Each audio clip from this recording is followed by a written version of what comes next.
बोलो श्री सतगुरु महाराज की, श्री प्राणनाथ प्यारे की।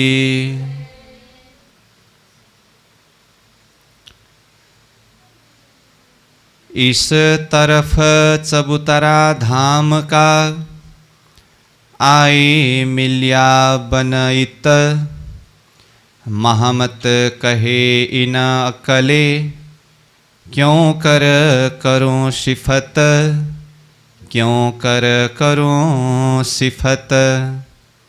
लाल चबूतरा बड़े जानवरों के मुजरे की जागा, ये जो बड़ा चबूतरा लगता चलिया दीवाल, इत छाया बड़े बन की, ये बैठक बड़ी विशाल, ये बैठक बड़ी विशाल, ये जो बड़ा चबूतरा। अक्षरातीत पूर्ण ब्रह्म परमात्मा प्रियतम धामधनी श्रीराज्य के असीम अनुकंपा के द्वारा तारतम सागर दिव्य वाणी अंतर्गत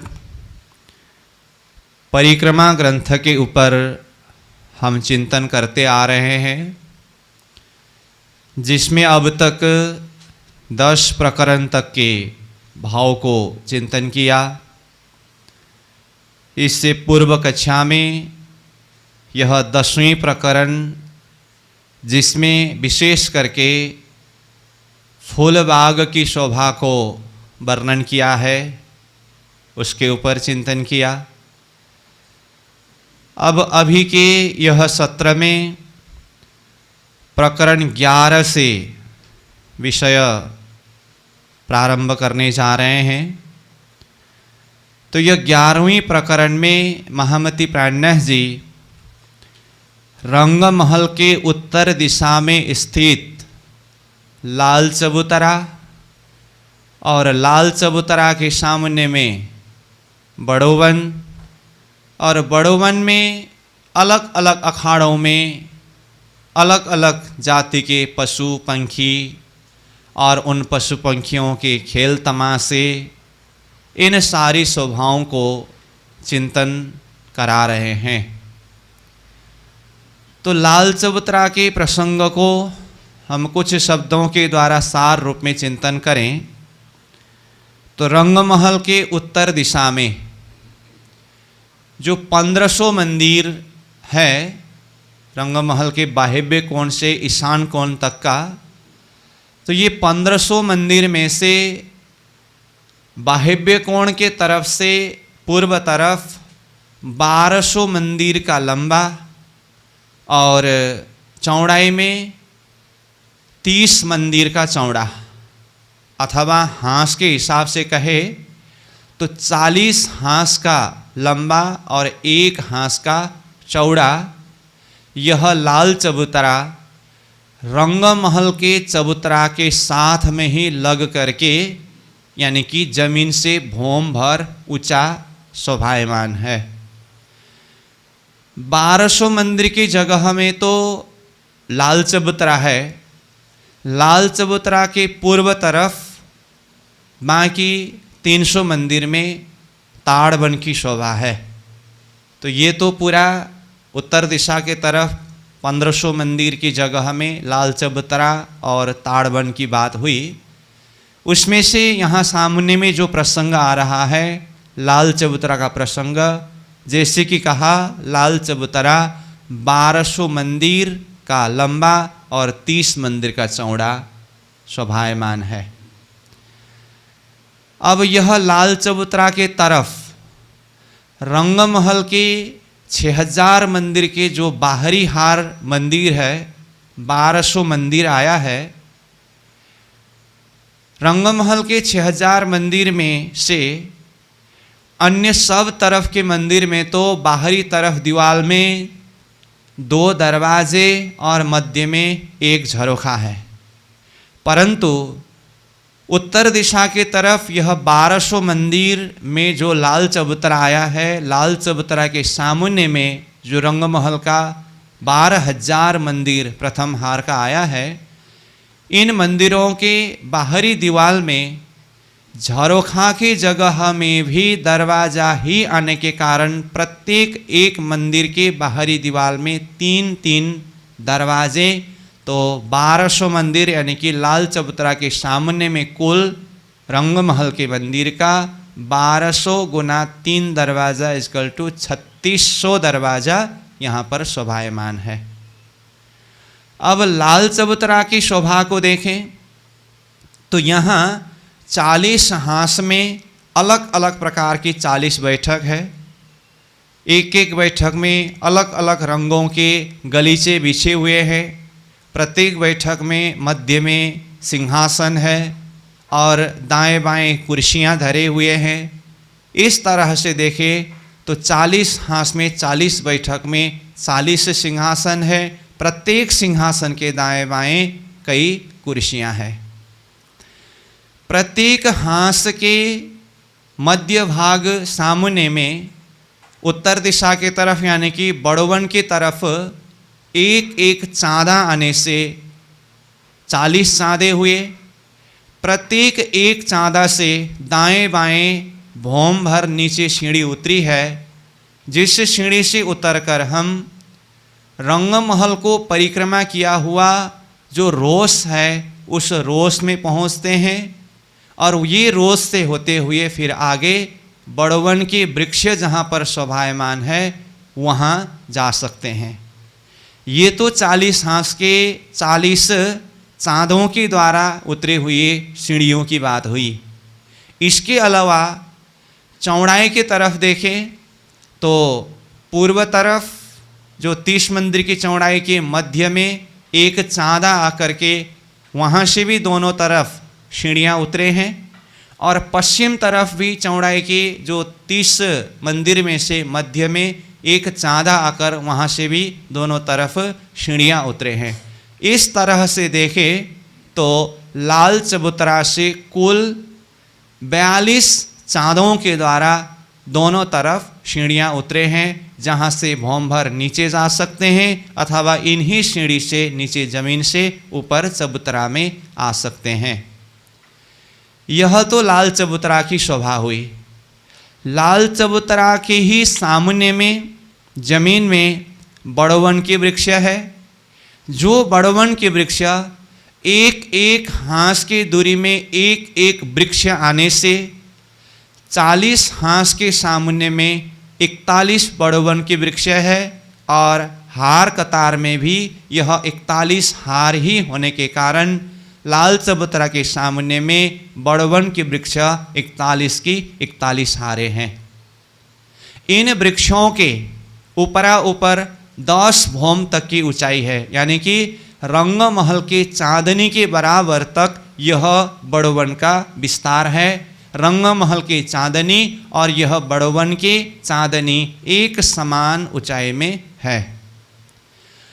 यह 41 की 41 हारे बड़वन के वृक्षों में बीच में देखें, प्रत्येक 4 वृक्षों के बीच में एक चौक होने से 41 वृक्षों के बीच में 40 चौक होते हैं। तो 41 के 41 हारे वृक्ष होने से चौक की संख्या 40 की 40 हारे होते हैं। इन चौकों को अखाड़ा शब्द के द्वारा भी कहा गया है, क्योंकि इन बड़े बड़े चौकों में अथवा अखाड़ों में अलग अलग जाति के पशु पंखी अपने अपने अखाड़ों में बैठते हैं और यहाँ पर कई तरह के खेल तमाशे करते हैं। और यहाँ चौगान की भी शोभा है। चौगान देखें तो 41 वृक्ष के लंबाई की तरफ जो 1200 मंदिर का लंबाई जो होता है 40 हांस की पूरा एरिया, तो एक चौगान 1200 मंदिर का लंबा और 30 मंदिर का चौड़ा, ऐसे चौगान कुल 40 चौगान है। इन चौगानों में वहाँ के भिन्न भिन्न जाति के पशु पंखी मानो कि हाथी कई तरह के जो जीव जानवर खेलते हैं झूमते हैं। इन बड़वन के वृक्षों में लगे हुए मेहराबों में हिंडोले लगे हुए हैं। लंबी लंबी हिंडोलों में झूलों में यहाँ पर झूलने का सुख, झूलने का आनंद लेते हैं। तो ये बड़वन के वृक्ष और यहाँ के अखाड़े, चौगान, इन वृक्षों में लगे हुए हिंडोले, ये सारी शोभा हुई। इसी प्रसंग में और थोड़ी सी एक बात जोड़ करके रखें तो यही बड़वन के वृक्ष यहाँ धाम के सामने में तो रंगमहल की ऊंचाई यानी कि 10 भूम के बराबर में है। आगे यही बड़वन के साथ में मधुवन और महावन, जो केल वन के उत्तर दिशा के तरफ 500 मंदिर की चौड़ाई में मधुवन और 500 मंदिर की चौड़ाई में महावन का स्थान है। ये दोनों वन बड़वन के साथ में मिल करके तीनों वन आमने सामने में होकर के यहाँ से उत्तर दिशा के तरफ विस्तार होते हुए जाएंगे और रंगमहल के उत्तर दिशा में 4.5 लाख कोस की दूरी पर पुखराज पर्वत विद्यमान है। यह पुखराज पर्वत को इन्हीं बड़वन, मधुवन और महावन ने चारों तरफ से आवृत किया है। तो वहाँ की शोभा को अगर देखें तो यह लाल चबूतरा के सामने के जो बड़वन, जहाँ पर रंगमहल की 10वीं चांदनी तक के ऊंचाई में सुशोभित है, यही वन आगे जाकर के पुखराज के तरफ विस्तार होते समय विस्तार होकर के ऊपर 250 भौम तक की ऊंचाई यह बड़वन के वृक्ष की ऊंचाई विस्तार होते हैं। और उसके साथ में जो मधुवन है, मधुवन भी विस्तार होकर के बड़वन के वृक्ष से 2 गुना यानी कि 500 भौम की ऊंचाई में मधुवन का विस्तार है। और उससे भी आगे जो महावन है, मधुवन से भी 2 गुना विस्तार होकर के महावन 1000 भौम की ऊंचाई में विस्तार होकर पुखराज पर्वत की चांदनी यानी कि ऊंचाई 1000 भौम की ऊंचाई में जाकर महावन और पुखराज की चांदनी एक समान होता है। ये तो बड़वन के प्रसंग में वहाँ तक के कुछ नज़ारा का सारांश चिंतन किया गया, परंतु हमारा अभी का मुख्य प्रसंग है लाल चबूतरा और लाल चबूतरा के सामने में जो बड़वन और वहाँ के अखाड़ों में पशु पंखियों की खेल तमाशे अथवा लीला। तो ये है लाल चबूतरा अथवा बड़वन के कुछ सारांश नज़ारा चिंतन।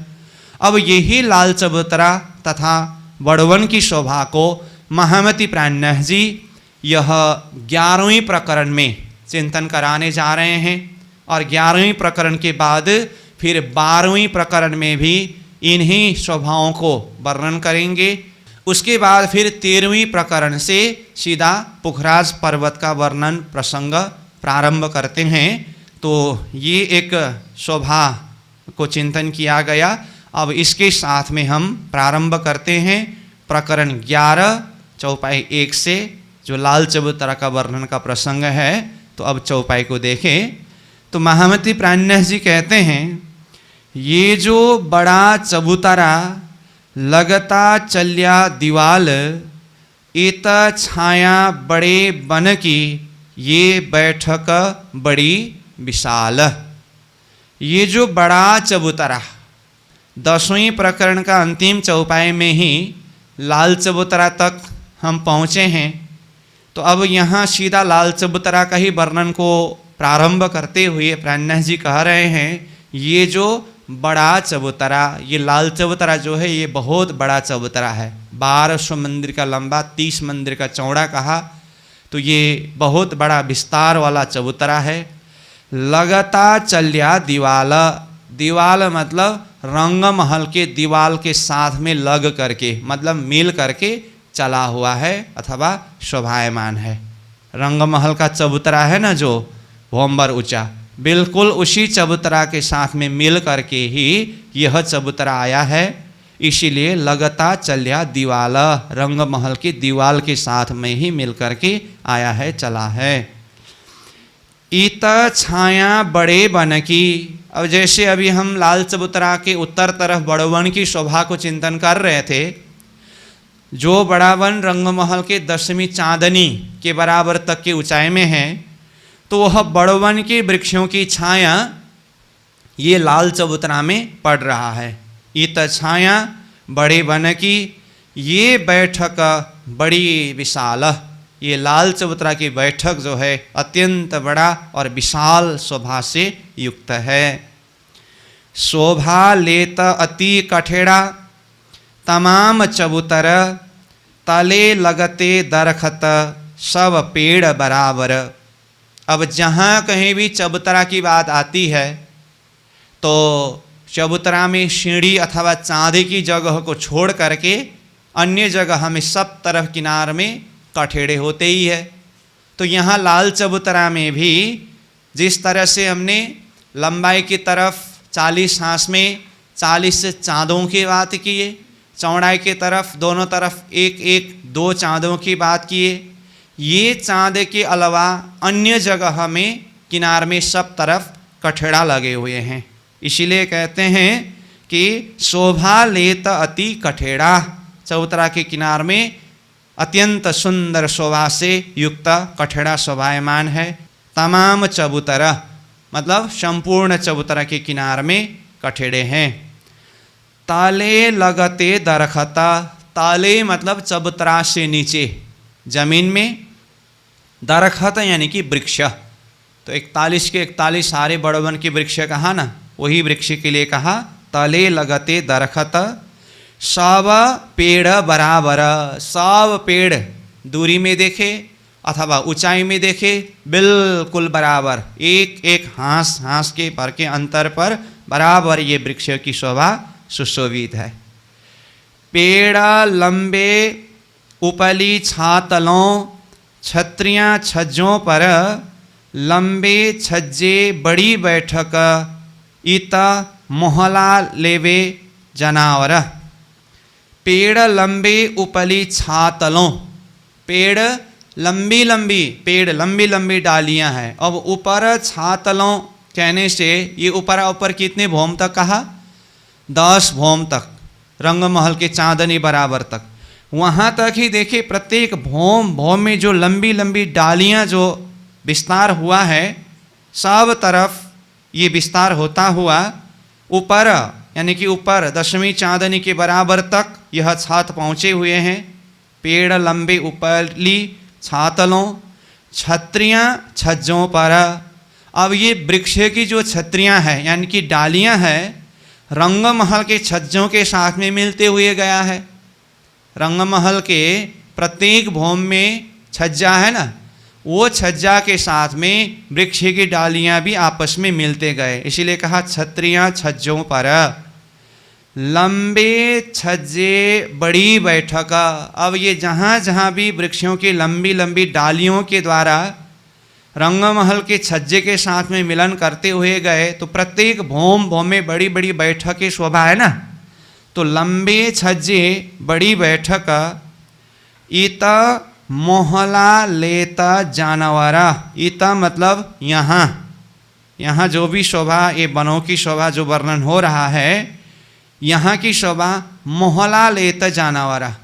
मोहला मतलब दृश्य, वहाँ दर्शन, ये सारा दर्शन लेते हैं, यहाँ की शोभा को देखते हैं जानवर सब। जवेर ख्वाब जिमी के, ये खूबी ख्वाब में लगत, ये झूठा निमुना क्यों देऊं अरस बक्का के दरखत। अब अखंड परम धाम के दरखत यानी कि वृक्ष की शोभा को समझाने के लिए अगर यहाँ झूठी जिमी के वस्तु के साथ में तुलना करके अथवा यहाँ की कुछ वस्तु को उदाहरण के रूप में, नमूना के रूप में प्रस्तुत करूं, तो यहाँ ख्वाब जिमी यानी कि झूठी जिमी के कोई भी, चाहे जबरात हो, कोई भी चीज़ के साथ में अखंड परम धाम की वस्तु का तुलना नहीं हो सकता, अथवा अखंड परम धाम के वस्तु के साथ में उदाहरण के रूप में प्रस्तुत करने के लिए यहाँ झूठी संसार में कोई भी ऐसी वस्तु नहीं है। जवेर ख्वाब जिमी के, ये झूठी जिमी की जबरात जो भी है, ये खूबी ख्वाब में लगता है। इसकी शोभा तो झूठी संसार में ही लगता है, मतलब ये झूठा संसार के लिए ठीक है, परंतु अखंड परम धाम के लिए ये शोभा युक्त नहीं है, उदाहरण नहीं दिया जा सकता है। तो कहा ये झूठा निमुना क्यों द्यों अरस बक्का के दरखत। अखंड परम धाम के इन वृक्षों को समझाने के लिए झूठे संसार के वस्तु के नमूना कैसे दे सकता हूं मैं। रोशनी इन दरखत की, पेड़ डार या पात, नूर इन रोशन का, अवकाश में न समात। अब वृक्षों की शोभा को बता रहे हैं। कहते हैं रोशनी इन दरखत की, इन दरखत मतलब परम धाम की ये दरखत वृक्ष की रोशनी, पेड़ डार या पात, चाहे वो पेड़ के अथवा डालियों के अथवा पातों के जो रोशनी है।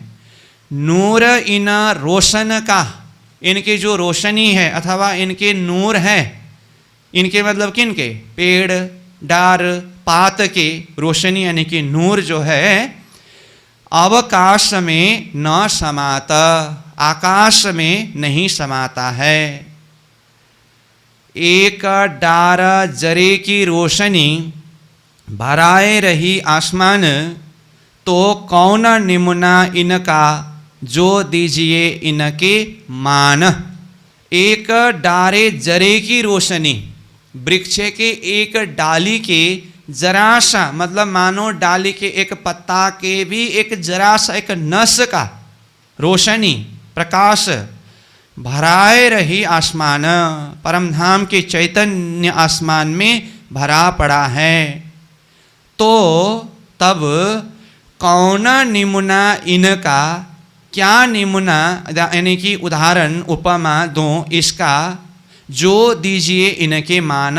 मान मतलब समान, इसके समान, इसके समान मतलब जब एक डारी के जरे यानी कि एक पत्ता के जरा सा एक नस के प्रकाश भी पूरा चैतन्य आसमान को प्रकाशित कर रहा है, तो फिर परमधाम की उन संपूर्ण वृक्षों की पेड़ डाली पात इन सब में जो प्रकाश है, ये प्रकाश को बताने के लिए मैं किस नमूना के द्वारा बता सकूं, मतलब कोई भी नमूना नहीं है।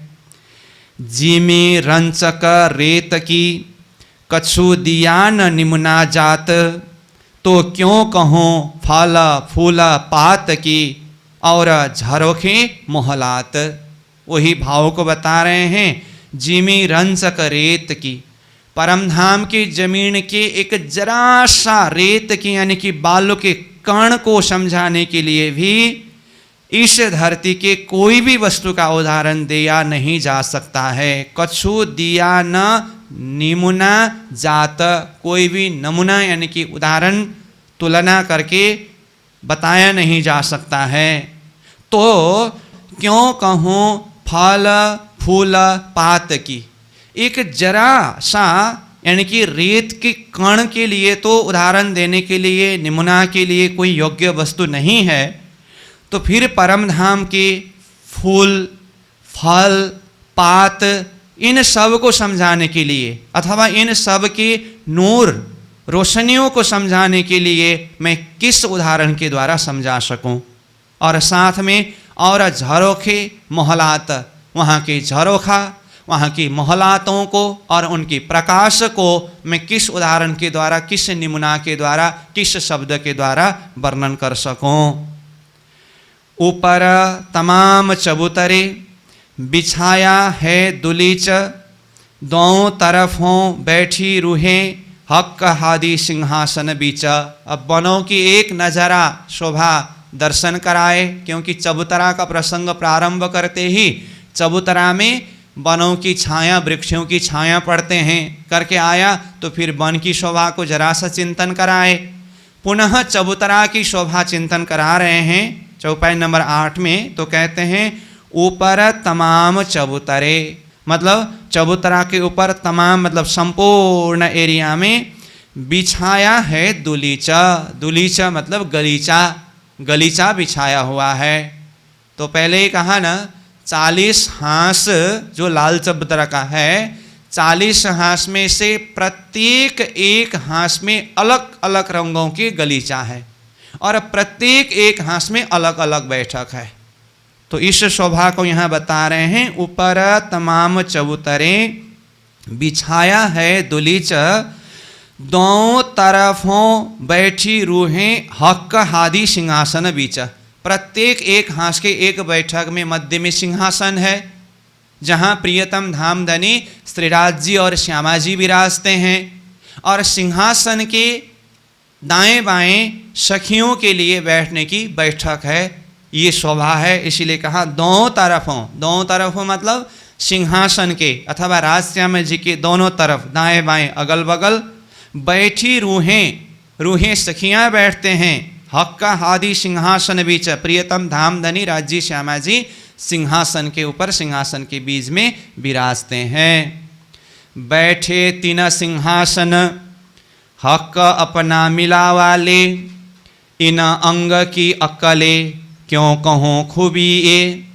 कहा ये लाल चबूतरा के प्रत्येक बैठक के जो सिंहासन में मन चाहे कहीं भी प्रियतम धामधनी विराजते हैं, तो हक अपना मिलावा ले। हक परमात्मा अपना मिलावा कौन है? श्यामा जी तो है ही, 12,000 सखियाँ जो है ये हक्का का मिलावा है, मतलब हक्का परमात्मा के समूह का ये बैठक है। अपनी मिलावा मतलब सब सखियों को, आत्माओं को साथ में मिला करके सुंदर बैठक बना करके विराजते हैं। इन अंग की अकलें, फिर प्रणय जी वही भाव बताते हैं, यह ख्वाब देह के ख्वाब अकल के द्वारा, इन अंग यहाँ स्वप्निक जगत के देह के अक्कल के द्वारा क्यों कहो खूबी ये। परमधाम की ये बैठक की शोभा, हक परमात्मा श्रीराज जी, श्यामा जी और सखियों के ये लाल चबूतरा की जो बैठक है, इस बैठक की शोभा को मैं किस तरह से ये झूठी शब्द के द्वारा, झूठी अक्कल के द्वारा वर्णन करूं। बैठे जुगल किशोर ऊपर दो के छत्र, आगे जिक्र करे कई विधसों और बजावे बाजंत्र। देखिए जुगल स्वरूप प्रियतम धामधनी श्रीराज जी श्यामा जी सिंहासन के ऊपर विराजमान है। बैठे जुगल किशोर ऊपर दो छत्र, तो जुगल स्वरूप के ऊपर, दोनों स्वरूप के ऊपर दो छत्री है कि नहीं? दो स्वरूप के ऊपर दो छत्री है, मतलब छत्री के नीचे दोनों स्वरूप विराजे हुए हैं सिंहासन में। अब यहाँ प्रियतम धामधनी अपनी सखियों को साथ में लेकर के विराजे हुए हैं, सुंदर बैठक है। तो आगे मतलब सामने में जो वन है, तो ये वन में अलग अलग जाति के कई तरह के पशु पंखी है। वो पशु पंखी कई प्रकार से प्रियतम धामधनी की जिक्री करते हैं, अर्जी करते हैं, प्रार्थना करते हैं, धनी के गुण को गाते हैं। तो ये शोभा को बता रहे हैं, कहते हैं आगे जिक्र करे कई विदसों। जिक्र करना मतलब प्रार्थना करना, विनती करना, अर्जी करना, धनी के गुण को गाना, कई प्रकार से ऐसा करते हैं। और बाजे बाजंत्र, कई प्रकार के बाजे बजाते हैं, धनी के गुण को गाते हैं। कौन? वहाँ के पशु पंखी। अब ये जिक्री करने की बातें, यानी कि अर्जी प्रार्थना करने की बातें, बाजा बजाने की बातें, ये बताए 10 नंबर चौपाई में। अब आगे प्रणय जी ये भाव के ऊपर और गहराई से चिंतन कराते हैं कि वहाँ पशु पंखी किस तरह से धनी के गुण को गाते हैं और वो बड़ोबन के अखाड़ों में किस तरह से खेल तमाशे करते हैं। ये सारी शोभा को क्रम से चिंतन कराएंगे। 11 नंबर चौपाई को देखिए। आवत मोहले मुजुरे इत का जो लश्कर, ताके एक बाल के नूर सो रही भराए जिमी अंबर। तो यहाँ आया प्रसंग, ये पशु पंखी धनी की जिक्री करते हैं, बाजा बजाते हैं। तो ये पशु पंखियों की शोभा कैसे हैं ये बता रहे हैं। आवत मोहले मुजुरे, मोहल्ले मतलब मोहल्ला, धाम के सामने में मुजुरे दर्शन के लिए आते हैं ये पशु पंखी।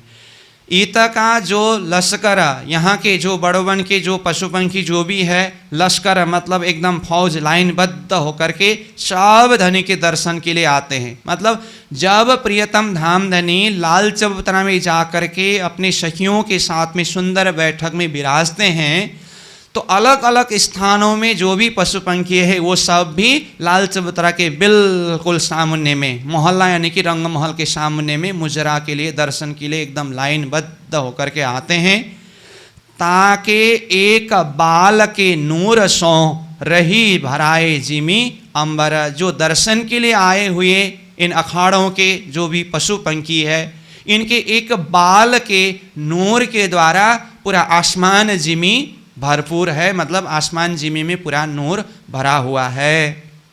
अब ये पशु पंखी विभिन्न प्रकार के खेल तमाशे दिखाते हैं, धनी को रिझाते हैं, सखियों को आनंद प्रदान करते हैं। तो 12 नंबर चौपाई में कहते हैं, देखावत रूहन को पशु पंखी लड़ाए, हंसत हक अरवाहों सो नए नए खेल खिलाए। देखिए, देखावत रूहन को, रूहों को, सखियों को ये पशु पंखी विभिन्न प्रकार के खेल तमाशे करके दिखाते हैं। पशु पंखी लड़ाए, देखिए लड़ते हैं, मतलब वहाँ पर प्रेम भरी युद्ध होता है। हाँ, हंसत हक अरवाहोंसों, हक परमात्मा, अरवाहोंसों आत्माओं के साथ में, मतलब आत्माओं के ऊपर हंसते हैं, नए नए खेला खिलाए, नए नए प्रकार के खेल तमाशे खिलाते हैं। तो यहाँ पर हक आत्माओं के ऊपर हंसने का प्रसंग क्या है? वैसे तो परम नाम सारा अद्वैत तो है ही, परंतु यहाँ आनंद अनुभव करने के लिए, एक मनोरंजन के लिए ऐसी लीला होती है कि मानो कि आगे चौपाई में ही कुछ संकेत प्राणनाथ जी वर्णन करेंगे, तो मानो कि खरगोश और हाथी के बीच में जंग होता है, युद्ध होता है। अब अद्वैत होते हुए भी उसको एक खेल की आनंद लेने के लिए, मनोरंजन के लिए, एक पक्ष सखी खरगोश के पक्ष लेते हैं, दूसरे पक्ष सखी हाथी के पक्ष लेते हैं। अब साधारण हिसाब से देखें तो खरगोश और हाथी के युद्ध होने पर जीत किसके होते हैं? हाथी का ही होता है। परंतु परम धाम में कोई ज़रूरत नहीं है कि हाथी का ही जीत हो। राजी महाराज जिसके ऊपर अपना नज़र सिंचन कर देते हैं, शक्ति भर देते हैं, उसके अंदर ऐसा बल, ऐसा ताकत आ जाता है, मानो कि एक पक्ष सखी ने खरगोश का पक्ष लिया, एक पक्ष सखी ने हाथी का पक्ष लिया। मानो राज्य ने खरगोश के ऊपर ऐसा अपना शक्ति दृष्टि के द्वारा सिंचन कर दिया, वो खरगोश हाथी को ऐसे उछाल देते हैं मानो कि रंगमहल के चांदनी की ऊंचाई तक पहुंच करके धड़ाम से जमीन में गिर पड़ा हो। अब मर गया होगा करके चिंता मत करिए, परम धाम चैतन्य भूमि है और वहाँ नरमाई है, जितना ऊपर से गिरा उतना ही आनंद आता है। लेकिन तो पछाड़ तो खाया ना। तो अब जिस सखी ने खरगोश का पक्ष लिया वो तो मस्ती में झूमेंगे, हंसेंगे, और जिसने हाथी का पक्ष लिया उन सखियों के ऊपर हंसी हुई कि नहीं हुई? तो इन सखियों के ऊपर स्वयं प्रियतम धामधनी राज्य महाराज भी हंसते हैं। तो इस प्रकार की लीला होती है। आगे चौपाई में आएगा, खरगोश एक जबेर के चले रूहों के मनसों, बड़ा फील लड़े अरसमो, देखो कौन जीते इनमो। देखिए ऐसे खेल तमाशे होते हैं। खरगोश और बड़ा फील मतलब हाथी के बीच में ऐसी जंग, ऐसे युद्ध होते हैं। और सेवा पूजा में जो मारा बालाजी चलो जमुना जल झीलिए, ये प्रसंग में भी आता है ना, बड़े बन और लाल चबूतरा, चलो पिया बैठी जाए, पशु पंखियों का मुजरा लेवे, नए नए खेल दिखावे। लाल चबूतरा में जाकर के बड़ो वन में पशु पंखियों के दर्शन लेना और खेल तमाशे देखना, ये प्रसंग आता है। तो वहाँ पर आता है ना, रसिक राज श्यामा जी के आगे सखियाँ निरत करावे, जा पर चितवत हेत सो देखत नयन शिराए। देखिए तो यहाँ शब्द क्या आया, जा पर चितवत हेत सो देखत नयन शिराए। राजी महाराज जिसके ऊपर ऐसे अंदर से एक हेत के साथ में, मतलब अब जिसके ऊपर राज्य नजर सिंचन करना चाहे वो तो राज्य की मस्ती है, वहां पर कोई भेद की बात नहीं है, पक्षपात की बात नहीं है, वो अद्वैत लीला में सब मस्ती की बात है। तो जिसके ऊपर राज्य महाराज नजर सिंचन करते हैं उसमें तो फिर बल इतना है कि पूछिए मत। इसका मतलब ऐसी बात भी नहीं है सदा सदा खरगोश का ही जीत होता है, ऐसी बात नहीं। हाथी के ऊपर नज़र सिंचन करके बल शक्ति संचार कर दिया तो फिर हाथी का ही जीत होता है। तो इस तरह की खेल तमाशे है ना। तो यहाँ पर फिर पहरावे वनमाला करके भी आया है ना।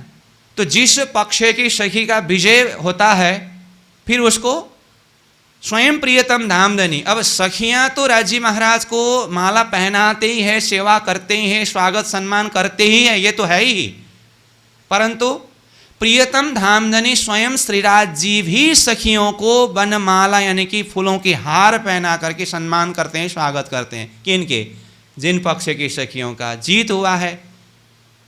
तो ये सारा अद्वैत की मस्ती है, ये इसका भरी प्रेम भरी लीला है। ये बुद्धि से पकड़ने वाली, बुद्धि से समझने वाली बात नहीं है। और यहाँ पर बुद्धि लगाने लगे तो फिर पता नहीं क्या क्या अर्थ लगेगा। इसीलिए परम धाम इष्कमय भूमि है, प्रेममय भूमि है। प्रेम के द्वारा, अद्वैत भाव के द्वारा डूबने पर ही ये मस्ती में डूब सकते हैं, बाकी ज्ञान का तो गम नहीं है यहाँ पर। इसलिए जबराइल शक्ति जबरूत से आगे नहीं जा सका। रफ रफ का तखत आकर के उसके ऊपर सवार होकर के गए। रफ रफ का तखत मतलब क्या है? जबराइल शक्ति ज्ञान का प्रतीक है, रफ रफ की तखत इश्क का प्रतीक है। परम धाम के अंदर प्रवेश के लिए ही इश्क रूपी विमान चाहिए। तो परिक्रमा ग्रंथ का प्रारंभ में ही अब कहो रे इश्क की बात, इश्क शब्दातीत साक्षात। पूरा परिक्रमा ग्रंथ के द्वारा जो भी वर्णन हो रहा है, तुमको इश्क उपजाओने करो सो अब उपाय। पूर चलाओ प्रेम को जो याही में छाक छकाए। इश्क जिन विद उपजे मैं सोई देऊँ रे जिनस। तब इश्क आया जानिए जब इन रंग लाग्यो रस।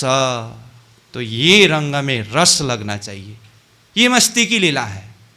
ठीक है, सीधा सीधा वर्णन प्रसंग तो चल ही रहा है, फिर उसको पहले से ही प्राणनाथ जी जिस भाव से चिंतन को उठाते हुए डुबा रहे हैं, वो भाव में तटस्थ बने रहना चाहिए, तब जाकर के ही लज्जत आ सकता है। तो यहाँ प्रसंग चल रहा है चौपाई, हंसत हक अरवाहों सो। ये नए नए खेल करत, कई प्रकार की नए नए खेल तमाशे वहाँ पर पशु पंखीगण करते हैं, दिखाते हैं और आनंद प्रदान करते हैं। अब देखिए कई गरुड़ गरजे लड़े। देखिए तो गरुड़ है ना, गरजे मतलब अपना पूरा जोर से ताकत से आवाज लगाते हुए आते हैं और लड़ते हैं। हाँ, कई गरुड़ गरजे, गरजे मतलब उनके गर्जना आवाज लगाना, और आकर के लड़ते हैं। कई मोर मुरग कुलंग, ये मोर मुरग कुलंग ये अलग अलग जाति के पंखी का नाम है। ये कोई किसी में कम नहीं है, सब अपने अपने एकदम ताकत को लगाते हुए। पहले आया था ना सीने कस करके गुलाटे लगाते हैं करके, ये भी अपना एक ताकत दिखाना है। तो ये परम धाम के है, राज्य ने जिसके ऊपर नज़र सिंचन किया है, शक्ति प्रदान किया है, तो कितना ताकतदार है, ये सब भाव से देखना होगा। तो कई गरुड़ गरजे लड़े, कई मोर मुरग कुलंग, लड़े चढ़े ऊंचे आसमान लो, फेर के लड़े जंग बंग। अब लड़ते समय लड़ते हैं, अब ऊपर चढ़ करके ऊंचे, अब कभी रंग महल के झरखा में चढ़ करके वहाँ से छलांग मारते हुए दूसरे को अटैक करते हैं, मारते हैं। ऊंचे आसमान लो, आसमान तक मतलब बहुत ऊपर ऊपर चढ़ते हैं, वहाँ से फिर से छलांग मारते हुए फिर लड़े जंग, जंग करते हैं। बंग मतलब जंग बंग सब ये अलग अलग तरह की युद्ध करने की ढंग है, कला कौशलता है। केसरी कावली हाथी बाघ बीक बांदर पशु घोड़े दीपे, ये सब अलग अलग जाति के जानवर है। फिर कहते हैं लाड़े सुअरा सामहरा, ये सुअर सामर सब वहाँ के जानवर का नाम है। और लाड़े, फिर जानवर का नाम बोलते बोलते लाड़े भी जानवर का नाम, ऐसा मत बोलिएगा। ये सारे जानवर आपस में जंग करते हैं, लड़ते हैं।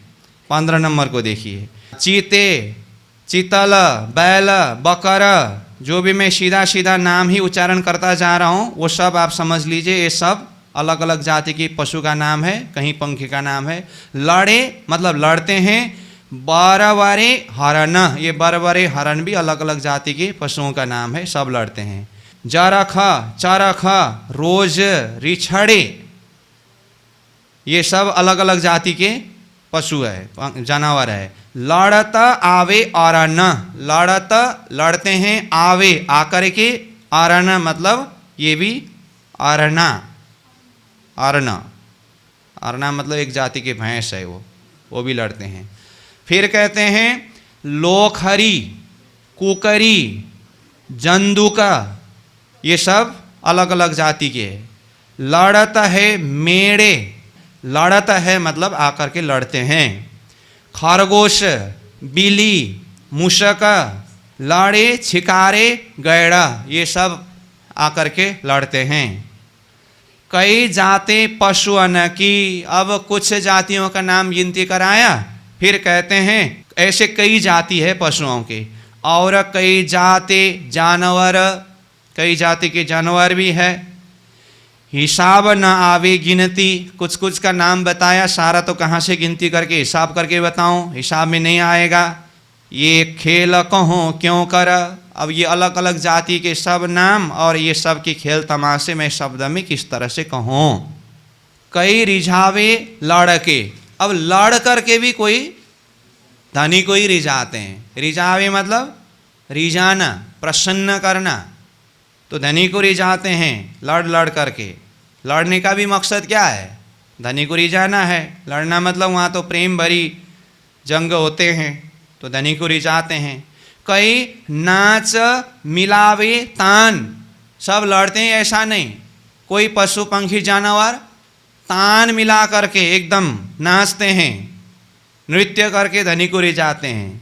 कई उड़े कूदे फांद ही, कोई तो उड़ते हैं, कोई कूदते हैं, कोई छलांग मारते हैं, मतलब अपने अपने पास जैसी जैसी कला है सब अपनी अपनी कला दिखाते हैं। है तो एक के अंदर ही सब कला है। घोड़ा तो पार लगा करके आसमान में उड़ते हैं, तो किसके पास क्या कला नहीं है, सब अपनी अपनी कला कौशलता को यहाँ पर प्रस्तुत करते हैं।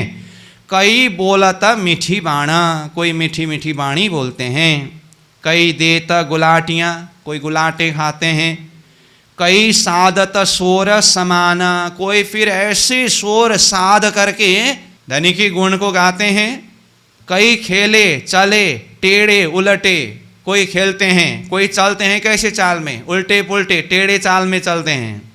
कई नए नए मुखबाना, कोई नया नया प्रकार से अलग अलग तरह से मुख से वाणी को उच्चारण करते हैं। कई नाचत है पाँवों, कोई पाँव के बल से नाचते हैं।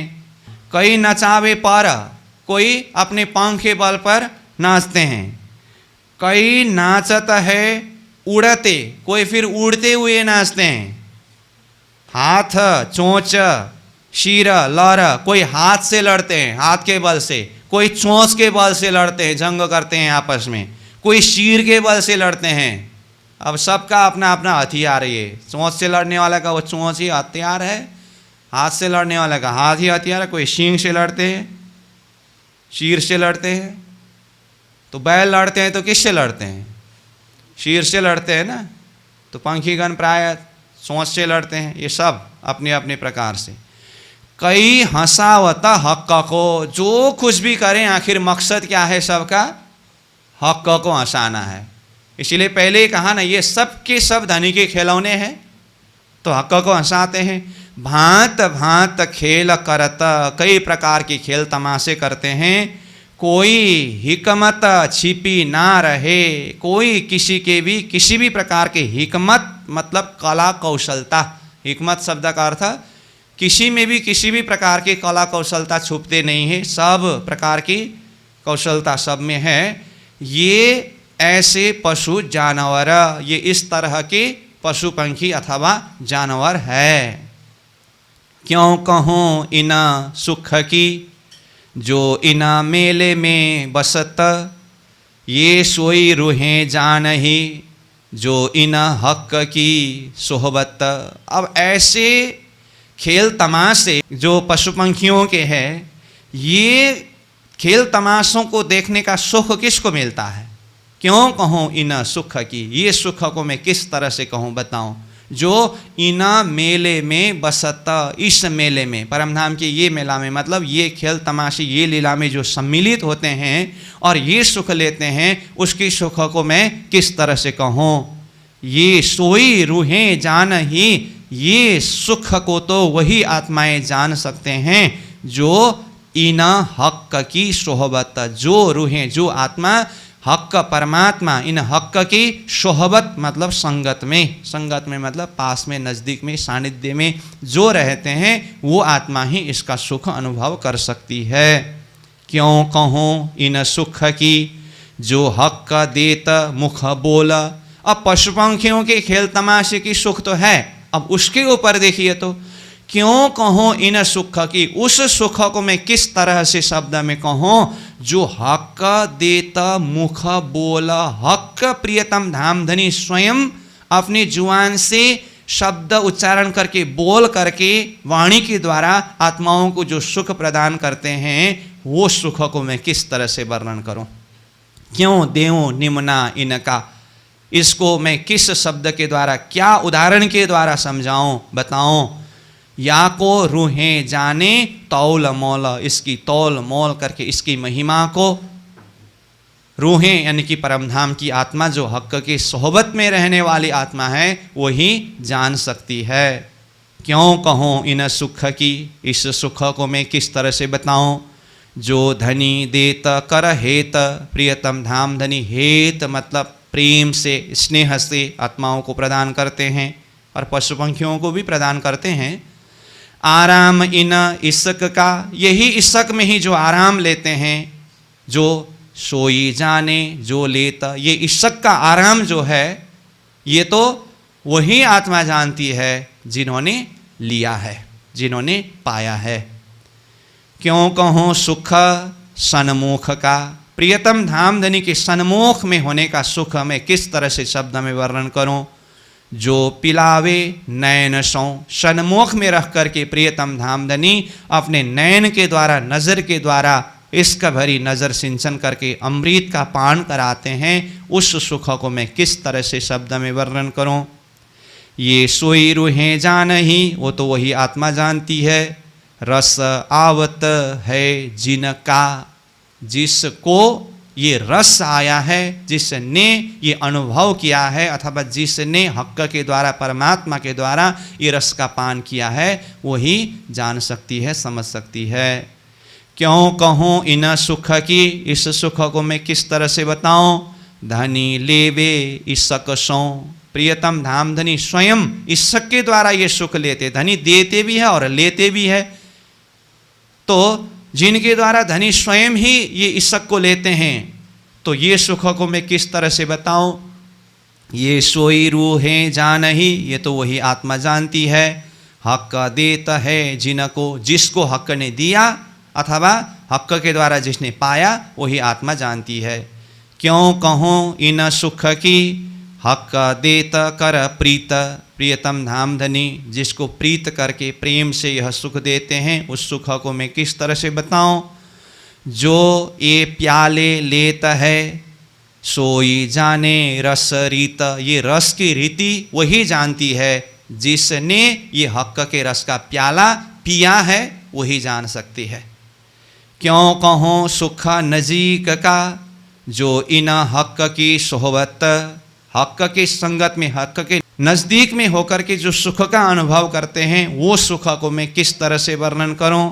ये सोई रूहें जान ही, जो लेवे हर बखत, वही आत्मा इस सुख को जानती है जो हर बखत धनी के नज़दीक में होकर के, सोहबत में होकर के सुख लेती है, वही आत्मा जानती है। क्यों कहूँ इन सुख की, जासों हक रमूज करत, ये सोई रूहें जान ही जिनका वासा इत, उस सुख को मैं किस तरह से वर्णन करूं।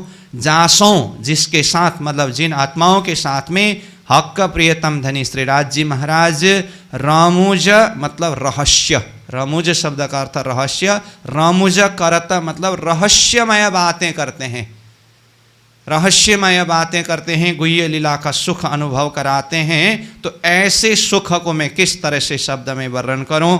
ये सोई रूहें जान ही, जिनका वासा इत, इत मतलब वासा मतलब वासस्थान, इत मतलब यहाँ धनी के साथ में ही, धनी के पास में ही जिसका वास है, जिसने ये सुख को पाया है वही जानती है।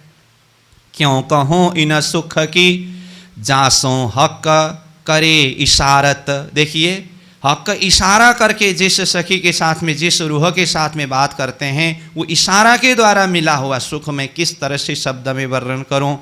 ये सोई रूहें जानही सामी शयन से समझावत। सामी मतलब सामुन्य में, शयन से मतलब संकेत के द्वारा, इशारा के द्वारा, समझावत समझाते हैं। उस सुख को वही जानती है जो रूह ने वो सुख पाया है अथवा लिया है।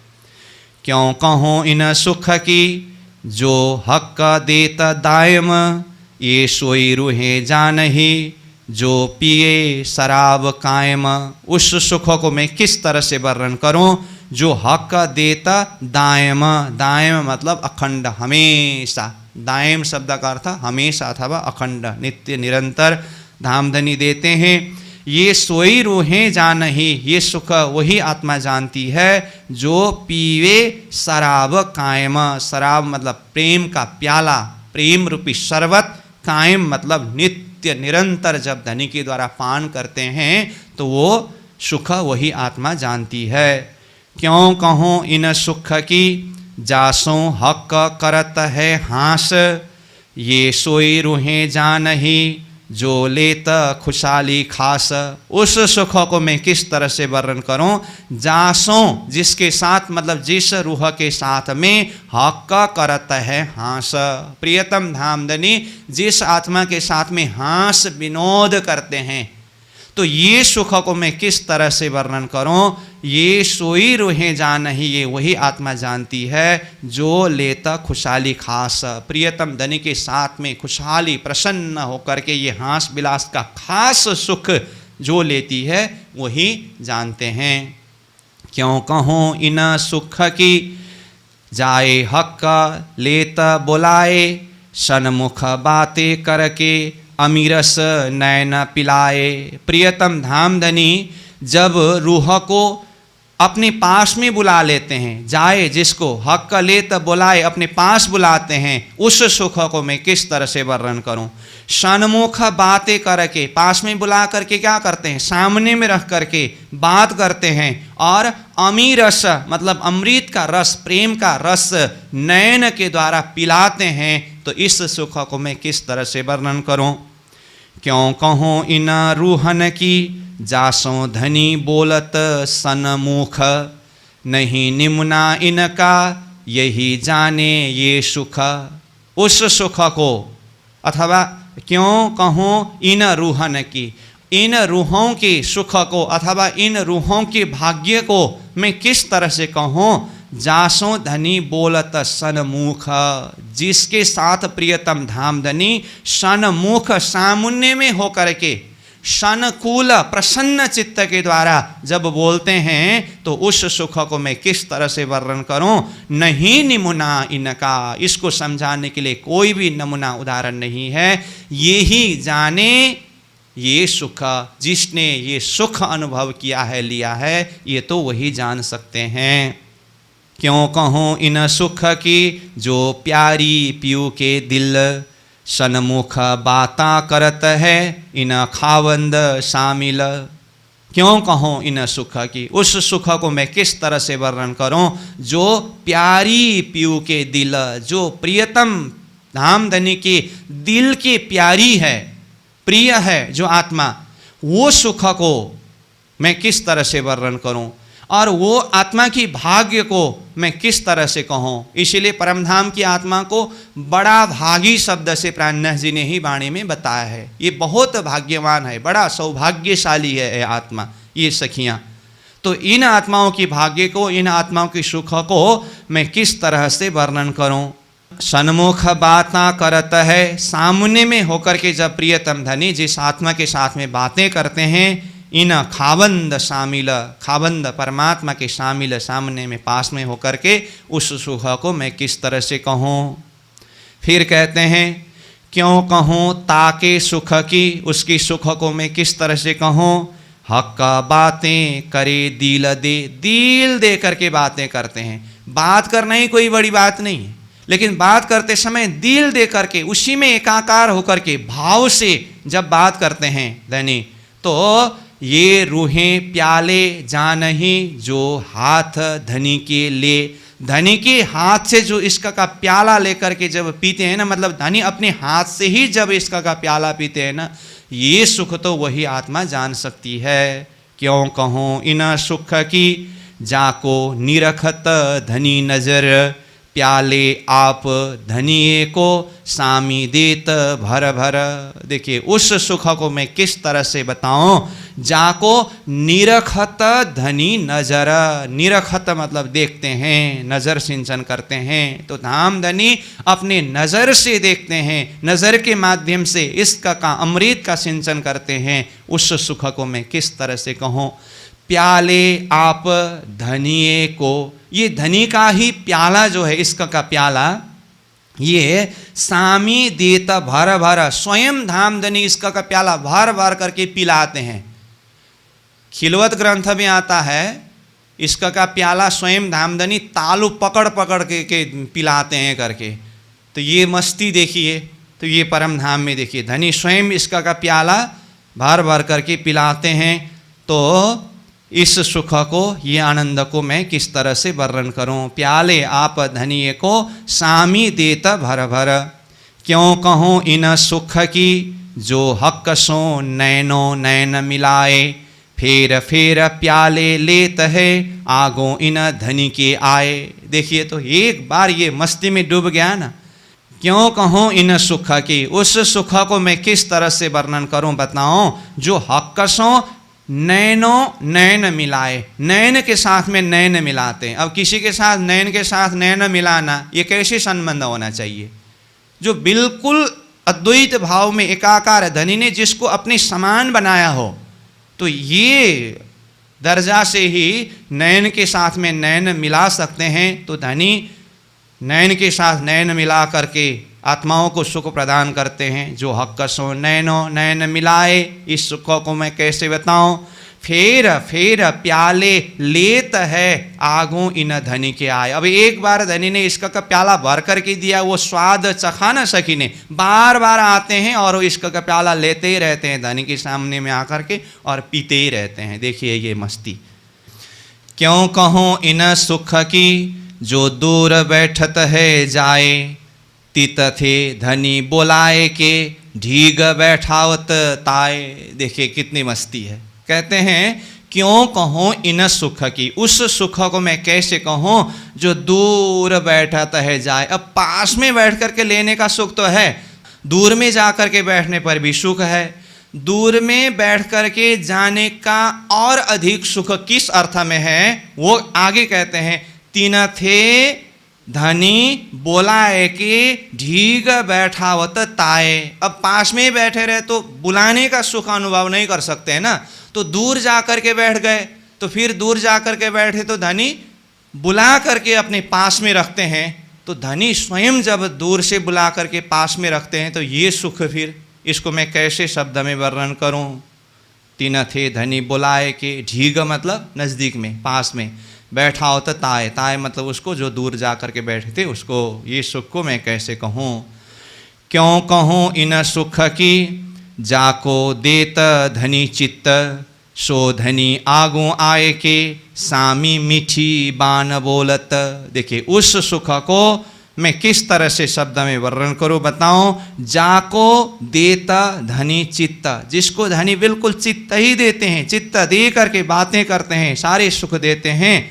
सो धनी आगू आए के, प्रियतम धामधनी स्वयं रूह के आगे आत्मा के सामने में आकर के सामी मीठी बाण बोलत। सखी जहाँ पर बैठे हुए हैं ना, धनी स्वयं चल करके वहाँ आते हैं और आकर के सामने में होकर के मीठी वाणी बोलते हैं। तो ये सुख फिर मैं किस तरह से कहूँ। क्यों कहूँ सुख रूहन के फेर फेर देखे हक नैन, खावंद नजीक बुलाए के बोलत मीठे बैन। उस सुख को मैं किस तरह से बताऊँ। फेर फेर देखे हक नैन, बार बार आत्मा को प्रियतम धामधनी श्रीराज जी अपने नैन से देखते हैं और उसी नयन के द्वारा इसका अमृत का सिंचन करते हैं, उस सुख को मैं कैसे बताऊं। खाबंद नजीक बुलाए के, खाबंद प्रियतम धन्वी अपनी आत्माओं को नजदीक पास में बुला करके बोलत मीठे बैन, मुखार बिंद से मीठे प्रेम भरी बैन यानी कि वाणी बोलते हैं, मैं उस सुख को कैसे बताऊं। क्यों कहूँ सुख नजीकियों, जाको देखे हक नजर, बातें इसक पियो अंगे, पिए प्याले भर भर। क्यों कहूँ सुख नजीकियों, नज़दीक में पास में बैठ कर के प्राप्त करने के सुख को मैं किस तरह से बताऊं। जाको देखे हक नज़र, प्रियतम धामधनी जिस आत्मा को नज़दीक में पास में रख करके अपनी नज़र से देखते हैं, उस सुख को मैं कैसे वर्णन करूं। बातें इसका पीयू अंग, प्रियतम धामधनी अंग अंग में इश्क भर करके इश्कमयी बातें करते हैं और पिए प्याले भर भर, इश्क का प्याला भर भर करके पिलाते हैं, पीते हैं। इस सुख को मैं कैसे बताऊं। क्यों कहूँ सुख रूहन के, फेर फेर देख मुख पियो, नैन बैन सुख देत है, चूब रहत माहे जीव। उस सुख को मैं किस तरह से बताऊं, उन रूहों की सुख को। फेर फेर देखे मुख पियो, बार बार प्रियतम धाम धनी जिन रूहों की मुखार बिंद को देखते हैं। अब रूहें यानी कि आत्मा धनी की मुखार बिंद में तो देखते हैं, धनी के दर्शन कर करके सुख तो प्राप्त करते हैं, धनी स्वयं भी आत्माओं की मुखार बिंद में देखते हैं, वो सुख देते हैं। वो मैं कैसे बताऊं। नैन बैन सुख देत है, नयन के द्वारा, बैन बैन के यानी कि वाणी के द्वारा बोल करके सुख देते हैं। चूबा रहत माहे जीव, मतलब आत्माओं के हृदय के अंदर ये सारी बातें चुभ करके बैठा हुआ रहता है। धनी के साथ में मिला हुआ जो सुख हृदय के अंदर चुभ करके बैठा हुआ रहता है, ये मैं कैसे बताऊं। क्यों कहूँ सुख रूहन के, जो हक बड़ी रूह अंग नूर, आठों जाम इन पीयूषों, हंस हंस करे मजकूर। क्यों कहूँ इन रूहन के, इन रूहों के सुख, इन आत्माओं के सुख को मैं कैसे वर्णन करूं। जो हक बड़ी रूह अंग नूर, ये रूहें, ये आत्माएं कौन है। हक प्रियतम धामधनी का अंग का नूर बड़ी रूह श्यामा जी है, और श्यामा जी के अंग का नूर ये सखियां हैं। तो ऐसे सखियों के सुख को मैं कैसे वर्णन करूं। आठों जाम इन पीयूषों, 8 प्रहर ही प्रियतम धामधनी श्रीराज जी के साथ में हंस हंस करे मजकूर, हंस हंस करके प्रसन्न हो करके मजकूर यानी कि बातें करते हैं। इस सुख को मैं किस तरह से वर्णन करूं।